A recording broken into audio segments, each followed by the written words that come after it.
तुम्ही कुठून आले? राजनापूर खिनकिनी तालुका मूर्तिजापूर जिल्हा अकोला. थोडक्यात बोला. काहीच नाही. पहिल्यांदा तर ह्या महाएल्गार मोर्चा माध्यमातून सरकारला आणि तुम्हाला पण सांगायचं आहे, खरी ताकद आमची तुम्ही या, पण तुम्ही खरोखर आमचे प्रश्न मांडत आहे हे आम्हाला कळवळ तुमचं दिसत आहे. हा मुद्दा तुम्ही पुढे पाठवा. जेवढे शेतकरी बांधव आहेत त्यांनी प्रश्न मांडलाच आहे. मी की तुम्हाला नवीन सांगणार नाही, पण एक सांगतो, आज जर इथं काही झालं नाही, उद्या यांना पण आम्ही बंद करून दाखवू, हेही तुम्हाला शेतकऱ्या माध्यमात मीच सांगतो. कारण की बच्चूभाऊन आम्हाला पहिल्यांदा सांगितलं, एक तर करू एक तर मरू. जय जवान जय किसान. खूप खूप धन्यवाद तुमचा सर्वांचा. ज्यावेळी देवाभाऊंना शेतकऱ्याच्या मताची भीक पाहिजे होती, त्यावेळेस देवाभाऊ शेतकऱ्यांना शेतकऱ्याचा सातबारा कोरा करू असं म्हटलं होते.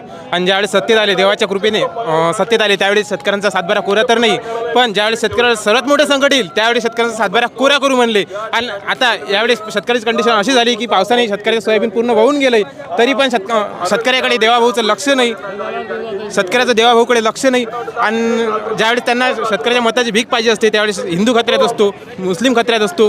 आज खरं तर इथं सर्व शेतकरी हा हिंदूच आहे. आज हा हिंदू शेतकरी त्यांना खत्र्यात दिसत नाही का? ज्यावेळेस मोदी साहेबांना मताची भीक पाहिजे असते त्यावेळेस सांगतात ते की किसान की आई दुगणी करेंगे. अरे माझ्या बापाच्या मनगटात एवढी ताकद आहे की माझा बाप आजही एका दाण्याचे 100 दाणे करू शकतो, पण मोदी साहेबाची लायकी नाही की माझ्या बापाच्या 1 रुपया लागत खर्चाला 100 रुपये भाव देण्याची. आजपर्यंत मी काँग्रेसचं समर्थन अजिबात करत नाही. काँग्रेसने सुद्धा शेतकऱ्याचं रक्तच पिलेलं आहे आणि हे पण तेच करताय. परंतु पंतप्रधान खोटं बोलून फेकू म्हणूनच पंतप्रधान झाले व देवाभाऊ सुद्धा सातबारा कोरा म्हणूनच त्यांनी खोटं बोललं. दुसरी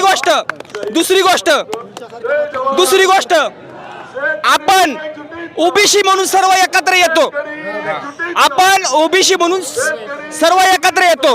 आपण मराठा म्हणून जात धर्मासाठी सर्व एकत्र येतो, पण आपण शेतकरी म्हणून एकत्र येत नाही.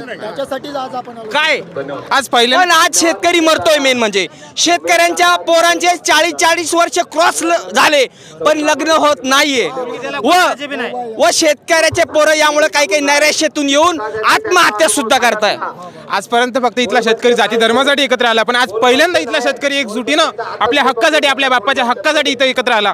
आज शेतकऱ्याला खऱ्या अर्थानं कर्जमाफीची गरज आहे, खऱ्या अर्थानं त्याच्या मालाला MSPच्या भावाची गरज आहे. आज इथला सरकार शेतकऱ्याच्या मालाला MSPचा भाव देतं, पण त्या भावानुसार त्याच्या मालाची खरेदी केली जात नाही. आज नाफेड चालू झालेलं नाही आणि त्या नाफेडला जरी खरेदी केली गेली तरी त्या नाफेडला काही शेतकऱ्याची सोयाबीन घेतल्या जात नाही. आज आमच्यासारखे छोटे शेतकरी आहे, ते कुठं माल विकणार? ते व्यापारी आहे, ते 3000 आणि 2000 सोयाबीन मागतं.